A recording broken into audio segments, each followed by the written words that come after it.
I don't know about you guys, but I always like it when our main character is forced to be stranded on an island with nothing but the clothes on his or her back, and maybe some random things along the way as well. I mean, seeing our main character struggle to get used to the terrain on the island, learning how to survive in the wilderness, our main character trying to find food and water, seeing our main character figure out on how to get off the island. Heck, seeing the evolution of our character throughout the movie is even interesting as well. All these things that this movie doesn't have. But before we talk about this film, we need to talk about another movie called Blue Lagoon. So what the Blue Lagoon is about a romantic drama film about two people who first hate each other and want nothing to do with each other as well, but as the film progresses, they start to care for one another and even start to fall in love. However though, things go straight to hell for our main characters as soon as they have a baby in this film, and our main characters then just decide to basically commit suicide, and it's implied that they died. We see these sailors pick up their bodies, and that's the end. Now this movie was made in 1980 and was directed by William Daniels. People's response to this movie was, well, mixed opinions. Some people liked this movie, some people hated this movie, and most people just forgot about it. 32 years later though, Lifetime Entertainment decided to reboot this movie, and it sucked. The only thing that was even good about this movie that it had better casting and not having someone as annoying as this bitch. And I guess the cinematography was okay too, but that's pretty much it though. So let's talk about the main characters. So yeah, the main characters in this film, I'm not gonna lie, they're pretty fucking stupid in this movie, but I'll get to that later when we talk about the plot. So meet Emma, played by Indiana Evans. All you really have to know about her is she's that simply perfect, straight A student who's also just so happens to be a virgin. Oh yeah, fuck, Indiana Evans is hot too, so, Indiana Evans, if you're, watching this video, well, follow me on Twitter and, maybe we can become more than just friends. Anyways, let's now talk about the other main character, Dean. He's the angry, messy one who everyone hates at school and is constantly made fun of. However though, later throughout this film, we start to see him be all joyful for some reason though. We also have our main character's parents who really aren't relevant in this film. All you really have to know about them is that they're just those stereotyped parents who are constantly worried for their kids. Other than that though, they're really not that relevant. There's also these other characters too, but they're not really relevant either. So now let's talk about the plot of this film. So our story starts off with our main characters waking up to an alarm clock, and we see them just go through their normal routine. We then see them go to school, and Emma and her friend, whose name I already forgot, are talking about on how they're trying to get Emma to lose her virginity. Hey, Emma. Hey, Emma. He freaking knows your name. I guess. Steven Sullivan knows your name. Okay, a little tip of advice, sweetheart. Just because a guy knows who your name is, doesn't mean he actually wants to have sex with you. It just means he just knows your name. I mean, I know who Rosie O'Donnell is, but that doesn't mean I want to have fucking sex with her. Gosh, that'd just be fucking weird. We then learn though that our main characters are going to be going on some kind of school field trip. Out you. Not the only boy get on this trip. Daddy probably bought his way on. What? You know I can hear you, right? You know, I can honestly see why this kid feels lonely and shit like that. I mean, everything he does just gets him in trouble, and everyone makes fun of him about it. I mean, it's just awful, man. So congrats, Emma's friend. I finally found a new memorable name for you, and that's Miss Yeah, Miss I mean, you act like a whenever you're around this kid, so I think that name will suit you just fine. You're all done. So anyways, we then see our main characters packing up except for Dean, who for some reason doesn't want to go on the field trip. It's a chance to do something for someone other than yourself. Can we go? We're gonna be late. Well, that certainly changed his mind real quickly. So after that, we then get to see the quarterback make a move on Emma. How you doing, Emma? Crazy early, right? That was 2 sentences. He's upping his game. You are so getting mean. Whoa, man. This is getting serious now, man. I mean, guys, he didn't just say one word or one sentence. Not one, but 2 sentences. Yeah, this reminds me of a time when a girl gave me 2 sentences. I mean, I think you know this, but at high school, every girl in my school would always find me to be the most attractive guy. So anyways, that girl that gave me 2 cents, she promised me we were gonna do it the next day. She moved though, however, the next day though. She was probably just trying to play hard to get though. Anyways, we see them going on a school field trip in which I think they're trying to build a school, but also they're at some kind of resort. So anyways, we got to Emma and her friends just hanging out in their hotel room, and suddenly, just out of nowhere, Emma's annoying friend just decides to be annoying and barges into their hotel room. So anyways, one of Emma's annoying friends tells Emma and her other friends that there's this boat leaving, and I guess this guy that Emma likes is there, so she just decides to go? What the fuck? Isn't like going to some 5-star hotel resort enough for you? I mean, the closest thing I ever did for a school that ever did a field trip like this was this summer camp that I went to. And it was shit. And it was constantly raining. Anyways, we see them go on the boat and we find out that this guy that she really likes doesn't really like her back. So after that, we then just see the police just show up for no reason. While that is happening though, Emma, like a dumbass, just falls off the boat and nobody even notices her except for Dean.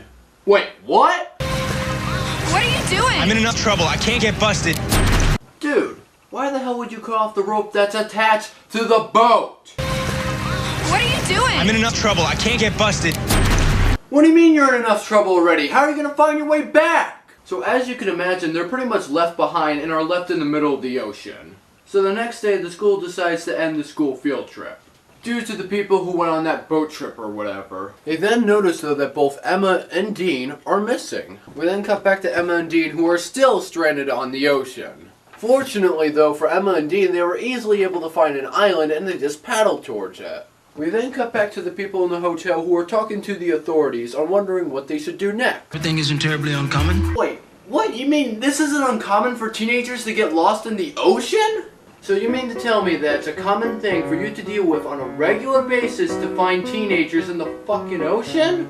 And your reasoning is? It's the youthful spirit of adventure. Adventure? Why the fuck would teenagers want to go on an adventure in the ocean? The ocean is boring. All you see is just water. And that's it. So we cut back to our main characters and we get to see some of the best dialogue exchanges of all time. Who's that for? I don't know. Shoot the bad guys? So after that wonderful dialogue exchange, we then just see our main characters decide to just fuck around a little and leave the lifeboat behind. Because that obviously won't screw them over. So while they're screwing around, they accidentally stumble upon a cave, so they just decide to check it out. But they quickly change their minds though when they see these poorly made CGI bats just come out of the cave. Seriously though, you could probably download this stuff off YouTube. After that, we see them go up to a mountain and realize that no one's gonna go and find them. So they just go back to the place where they originally were when they first came on the island. When they do come back though, we see that their lifeboat is gone. Wow, who would have seen that coming? We then cut to Dean and Emma's parents who are at the airport, that way they can go to the country or city or wherever the fuck this resort is located at. That way they can go find their kids. Cut back to Dean and Emma and all we see them really do is just go to sleep. So they wake up the next day and Emma, being the logical one, decides to make a signal. But Dean though decides to take his shirt off just to go for a swim. Even though you probably shouldn't be wasting your energy when you're stranded in the middle of an island. But let's be real though, the reason why they only did this is so Emma could just get turned on. We then start seeing them working with each other. We also start to see them care for one another, and Dean even starts to get sexually attracted to Emma. So 12 days pass by and we learn that the authorities finally give up into finding Emma and Dean. So while that's happening, Emma and Dean are just hanging around pretty much doing nothing and just talking about how they miss home. Suddenly, out of nowhere though, they find a dead body and Emma just starts panicking. That's something right there. Oh, look at that little baby face. It looks like you're about to cry. So after that, we then just see them making out and we just get a very boring sex scene. So after that boring scene, Emma notices that Dean isn't around. She finds him and she sees that he's trying to bury that dead body from that guy we saw earlier. They then just have an argument for some reason, and then Emma just falls like a moron, and then we get some of the most corniest lines in this film. I don't know what I'd do if something happened to you. Then just out of nowhere, Dean just brings up on how he didn't show up to his mom's funeral. The fact that he killed her because I think it was because he was messing with the high beams or some shit. So after that, we then just see them have a romantic moment together when really they should probably trying to find a shelter, or maybe like a cave, or the shelter that they already built, Or I don't know, maybe just kill themselves so this movie can just be over with.